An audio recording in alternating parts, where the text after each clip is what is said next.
পারস্য উপসাগরে ভূরাজনীতির খেলাটা কিন্তু সবসময় খুব বিপজ্জনক। মানে এখানে একটা জাহাজ আটকানোর মতো ছোট ঘটনাও পুরো বিশ্বের অর্থনীতিতে একটা বড়সড় কাঁপুনি ধরিয়ে দিতে পারে। তো আজকে আমরা ঠিক এটাই দেখব, কিভাবে তেলের বাণিজ্য, রাজনৈতিক প্যাচ আর পুরনো জোটগুলোর ভাঙাগড়া এই অঞ্চলটাকে একটা বিস্ফোরক পরিস্থিতির দিকে ঠেলে দিচ্ছে। দেখুন, ঘটনার শুরুটা হয় বেশ নাটকীয়ভাবে, যখন মার্কিন সামরিক বাহিনী ইরানের একটা তেল ট্যাঙ্কার আটক করে বসে। আর এই একটা ঘটনাই যেন পুরনো সব ক্ষতকে আবার খুঁচিয়ে তোলে আর পারস্য উপসাগরে নতুন করে সংঘাতের আগুন জ্বালিয়ে দেয়। মজার ব্যাপার হলো, ইরান কিন্তু জানত যে আমেরিকায় জলপথ আটকে রেখেছে, তবুও তারা জাহাজটা পাঠিয়েছিল শুধু এটা দেখতে যে আমেরিকা আসলেই কিছু করে কিনা। ডোনাল্ড ট্রাম্পের এই সরাসরি ঘোষণাটা শুধু ঘটনাটাকেই নিশ্চিত করল না, বরং এটা বুঝিয়ে দিল যে এই পদক্ষেপটা ছিল ক্ষমতা দেখানোর একটা স্পষ্ট বার্তা। ট্রাম্প আসলে পুরো বিশ্বকে জানাতে চেয়েছিলেন যে হরমুজ প্রণালীর নিয়ন্ত্রণ এখনও তারই হাতে, যদিও মাঠে বাস্তব চিত্রটা ছিল অনেকটাই অন্যরকম। আচ্ছা, মাঠের এই লড়াই তো একটা দিক, কিন্তু এর সাথে সাথে চলছিল আরেকটা লড়াই, আর সেটা হলো তথ্যের লড়াই। চলুন দেখি কিভাবে একে অপরের বিরুদ্ধে দেওয়া বিবৃতিগুলো বিশ্বজুড়ে একটা ব্যাপক অনিশ্চয়তা তৈরি করছিল। এই স্লাইডে যা দেখা যাচ্ছে তা সত্যি অবাক করার মতো। মানে একদিকে আমেরিকার তরফ থেকে দেয়া হচ্ছে নিরাপত্তার আশ্বাস, আর অন্যদিকে ঠিক তার উল্টো এক বিপজ্জনক বাস্তবতা। এই যে দুই রকম চিত্র, এটাই কিন্তু পরিস্থিতিকে আরও জটিল করে তুলছে, আর এর পেছনের আসল উদ্দেশ্য নিয়ে গুরুত্ব প্রশ্ন তুলে দিচ্ছে। আর এখানেই কিন্তু আসল প্রশ্নটা সামনে চলে আসে। এমনও অভিযোগ উঠছে যে এই রাজনৈতিক বিবৃতিগুলো আসলে ইচ্ছে করেই এমন সময় দেওয়া হচ্ছে যখন তেলের দাম আর শেয়ার বাজারে সরাসরি প্রভাব পড়বে। মানে এমন একটা ধারণা তৈরি হচ্ছে যে এর থেকে হয়তো কেউ ব্যক্তিগতভাবে লাভবানও হচ্ছেন। এই টেবিলটা একটু খেয়াল করুন। এখানে ট্রাম্পের বিবৃতির সাথে বাজারের প্রতিক্রিয়ার একটা সরাসরি সম্পর্ক দেখা যাচ্ছে, তাই না? যখনই তিনি কোনো ভালো খবর দিচ্ছেন, তেলের দাম কমে যাচ্ছে, আর যে মুহূর্তে উত্তেজনা বাড়ছে, দামও তরতর করে বেড়ে যাচ্ছে।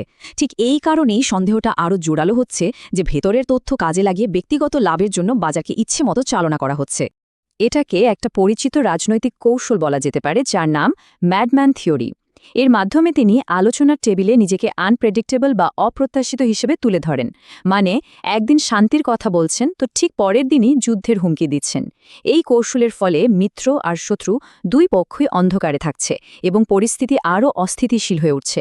এর ফলে কি হচ্ছে, আমেরিকার মিত্র দেশগুলো আর তাদের উপর পুরোপুরি ভরসা রাখতে পারছে না, যা জোটের ভিতরেই একটা অবিশ্বাস তৈরি করছে। বেশ, এবার চলুন এই মুহূর্তের সংঘাত থেকে একটু সরে এসে এর বিশাল অর্থনৈতিক পরিণতির দিকে তাকানো যাক। আমরা কথা বলবো বিশ্ব অর্থব্যবস্থার একটা মূল ভিত্তি, পেট্রোডলার চুক্তি নিয়ে, যা এখন ভেঙে পড়ার মুখে। সত্যি বলতে এই চুক্তিটাই ছিল আমেরিকার অর্থনৈতিক আধিপত্যের অন্যতম একটা প্রধান কারণ।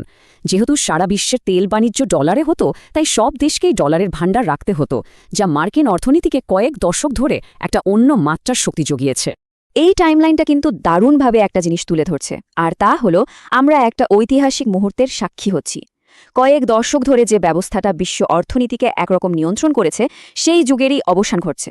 আর এর সমাপ্তির সাথে সাথেই চীনের ইউয়ানের মতো বিকল্প মুদ্রার উত্থানের পথটাও খুলে যাচ্ছে। আর ঠিক এই সুযোগটাই এখন নিতে চাইছে চীন। ভাবুন একবার, যদি তেলের বাণিজ্য ইউয়ানে শুরু হয়ে যায়, তাহলে ডলারের মতো ইউয়ানেরও বিশ্বব্যাপী চাহিদা বাড়বে। এটা মার্কিন ডলারের একাধিপত্যের জন্য একটা সরাসরি চ্যালেঞ্জ। তো এই পুরো পরিস্থিতিতে আমেরিকার যারা পুরনো বন্ধু বা মিত্র, তারা কি ভাবছে? চলুন এবার তাদের দৃষ্টিকোণ থেকে পরিস্থিতিটা দেখি, কারণ তারাও এখন তাদের এই দীর্ঘদিনের অংশীদারিত্বের আসল মূল্য নিয়েই প্রশ্ন তুলতে শুরু করেছে। ৬০ কোটি, এটা হলো ব্যারেলের সংখ্যা। ভাবা যায়, হরমুজ প্রণালী বন্ধ থাকার কারণে গত ৫০ দিনে প্রায় ৬০ কোটি ব্যারেল তেলের সরবরাহ আটকে গেছে। এই বিশাল অর্থনৈতিক ক্ষতিটাই উপসাগরীয় দেশগুলোকে আমেরিকার দেওয়া নিরাপত্তা প্রতিশ্রুতি নিয়ে নতুন করে ভাবতে বাধ্য করছে। এই একটা মন্তব্যই কিন্তু সংযুক্ত আরব আমিরাতের ভেতরের ক্ষোভটাকে প্রকাশ করে দেয়। তারা আসলে মনে করছে যে সংকটের সময় মার্কিন নিরাপত্তা ব্যবস্থা পুরোপুরি ব্যর্থ হয়েছে, আর তাই তারা এখন আমেরিকার ওপর নির্ভরতা কমিয়ে নিজেদের পথ নিজেরাই তৈরি করার কথা ভাবছে। এটা অনেকটা একটা চরমপত্রের মতো। সংযুক্ত আরব আমিরাত সোজা বলছে, হয় আমেরিকা তাদের এই অর্থনৈতিক ক্ষতিপূরণের সাহায্য করুক, আর না হলে তারা চীনের মতো অন্য শক্তির সাথে জোট বাঁধতে বাধ্য হবে। তার মানে তাদের অর্থনৈতিক যন্ত্রণা এখন সরাসরি মার্কিন জোটের ভবিষ্যৎই নির্ধারণ করে দিচ্ছে। আমরা এই আলোচনার প্রায় শেষ পর্যায়ে চলে এসেছি। এখানে আমরা দেখব কিভাবে একটা কূটনৈতিক সমাধানের শেষ চেষ্টাও খুব নাটকীয়ভাবে ব্যর্থ হয়ে গেল। 21শে এপ্রিল যুদ্ধবিরতির সময়সীমা শেষ হওয়ার ঠিক আগের দিন এই বৈঠকটি ছিল উত্তেজনা কমানোর শেষ সুযোগ। স্বাভাবিকভাবে পুরো বিশ্বের নজর ছিল এই বৈঠকের দিকে, কারণ এর ওপরই এই অঞ্চলের ভবিষ্যৎ শান্তি অনেকটাই নির্ভর করছিল। কিন্তু যা ঘটল তা ছিল একেবারেই অভাবনীয়। একদিকে যখন আমেরিকা আর পাকিস্তান আলোচনার জন্য সব রকম প্রস্তুতি নিয়ে ফেলেছে, তখন ইরান সরাসরি জানিয়ে দিল যে তাদের আসার কোনো পরিকল্পনাই নেই। এই একটা বিবৃতি ছিল আলোচনার কফিনের শেষ পেরেকের মতো। এর প্রভাব কিন্তু খুবই গুরুতর। সোজা কথায়, উত্তেজনা কমানোর আর কোনো পথই খোলা রইল না। আলোচনার দরজা বন্ধ হয়ে যাওয়ায় এখন সরাসরি সংঘাতে ঝুঁকি বহুগুণে বেড়ে গেছে। আর এই প্রশ্নটাই এখন সবার মনে ঘুরপাক খাচ্ছে। যখন আলোচনার সব রাস্তা বন্ধ হয়ে যায় আর সামরিক উত্তেজনা একেবারে চরমে পৌঁছায়, তখন ভবিষ্যৎ কি হতে পারে? পারস্য উপসাগর কি তাহলে আরও বড় কোনো, হয়তো একটা পূর্ণমাত্রা যুদ্ধের দিকেই এগিয়ে যাচ্ছে? এর উত্তর